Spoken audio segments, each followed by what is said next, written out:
కవినై కవితనై భార్యనై భర్తనై కవినై కవితనై భార్యనై భర్తనై మల్లెల దారిలో మంచు ఎడారిలో మల్లెల దారిలో మంచు ఎడారిలో పన్నీటి జయగీతాల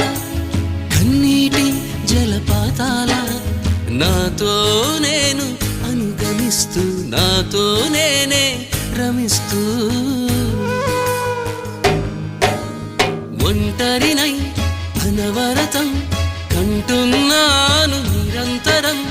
కలల్ని కథల్ని మాటల్ని పాటల్ని రంగుల్ని రంగవల్లుల్ని కావ్య కన్యల్ని ఆడపిల్లల్ని జగమంత కుటుంబం నాది ఏకాకి జీవితం నాది